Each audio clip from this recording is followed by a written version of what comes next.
DVM Telugu ఛానల్కి స్వాగతం. 20 అంగన్వాడీ కేంద్రాలకు వితరణ అందించిన దాతలు.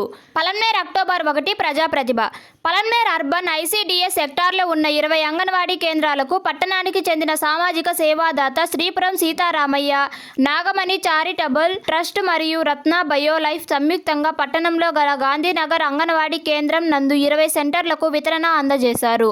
ఈ కార్యక్రమానికి ICDS CDPO Indira Priyadarshini, supervisor Nazma ముఖ్య అతిథులుగా హాజరైనారు. ఈ సందర్భంగా సిడిపిఓ ఇందిరా ప్రియదర్శిని మాట్లాడుతూ సీతారామయ్య నాగమణి చారిటబుల్ ట్రస్ట్ మరియు రత్న బయోలైఫ్ వారి తరపున 20 అంగన్వాడీ సెంటర్లకు 20 ప్రెజర్ కుక్కర్లు, 20 వాటర్ క్యాన్లు, 20 మ్యాట్లు ప్రముఖ దాత సీతారామయ్య కుటుంబ సభ్యులు ప్రవీణ్, శ్రీవల్లి, పద్మజ, నరేందర్ చేతుల మీదుగా అందించారన్నారు. దాత సీతారామయ్య మాట్లాడుతూ గతంలో ఎన్నో సేవా కార్యక్రమాలు అందించామని, భవిష్యత్తులో కూడా మా చారిటబుల్ ట్రస్ట్ ఆధ్వర్యంలో మరెన్నో సేవా కార్యక్రమాలు అందించడానికి ప్రయత్నం చేస్తున్నామని తెలిపారు. మనిషి జీవితంలో ఎన్నో ఆటుపోట్లు ఎదురున్నా వాటిని పక్కన పెట్టి మానవ సేవే మాధవ సేవ అన్నట్లు సేవా కార్యక్రమాలకు ప్రతి ఒక్కరూ శ్రీకారం చుట్టాలని పిలుపునిచ్చారు. ఈ కార్యక్రమంలో పలమనేర్ అర్బన్ సెక్టార్లోని 20 మంది అంగన్వాడీ వర్కర్లు హాజరైనారు.